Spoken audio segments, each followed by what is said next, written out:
Pithapuram TDP incharge Varma సంచలన వ్యాఖ్యలు చేశారు. ఆరోగ్యశ్రీ పేరుతో ప్రైవేట్ ఆసుపత్రులు దోపిడీ చేస్తున్నాయని ఆరోపించారు. పేషెంట్లను భయభ్రాంతులకు గురిచేసి 50,000 నుంచి ₹1,00,000 వరకు వసూలు చేస్తున్నారన్నారు. అడ్డదారిలో సీఎంఆర్ఎఫ్ నిధుల్ని కాజేస్తున్నారని, ఆరోగ్యశ్రీ పేరుతో రోగులను పిండేస్తున్నారని హాట్ కామెంట్స్ చేశారు. పిఠాపురంలోని ఓ ప్రైవేట్ ఆసుపత్రిలో సీఎం సహాయ నిధి అప్డేట్ చేస్తామంటూ కొత్త వ్యాపారం ప్రారంభించారన్న వర్మ వ్యాఖ్యలు ఏపీలో హాట్ టాపిక్ గా మారాయి.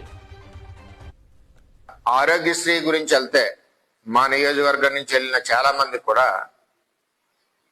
ఒక కాలు ఫ్రాక్చర్ అయిందనుకోండి, అది ఆరోగ్యశ్రీలో టోటల్ గా క్యూర్ చేయవలసిన బాధ్యత హాస్పిటల్ది, బిల్ ఇవ్వాల్సిన బాధ్యత ప్రభుత్వాన్ని జరుగుతున్నాయి.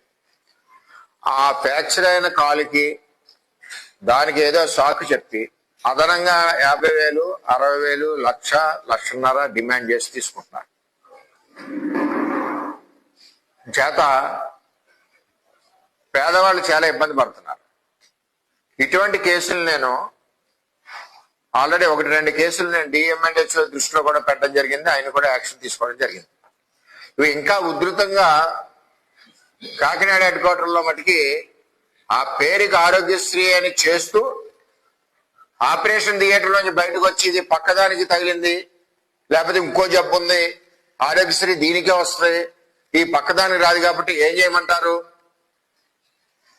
కడుపు కుట్టేయమంటారా, ఆరోగ్యశ్రీ వరకు దాన్ని వదిలేమా అని భయభ్రాంతులు చేసి 1,00,000, 1,50,000 దొబ్బుతున్నారు.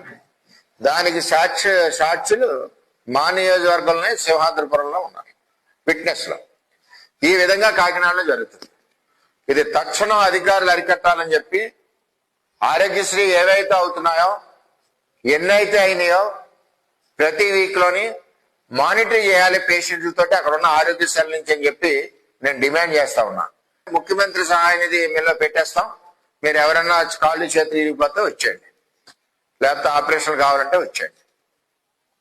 ఆ విధంగా ఒక పథకం ప్రకారం ప్రభుత్వ నిధులు దుర్వినియోగం చేస్తున్నారు.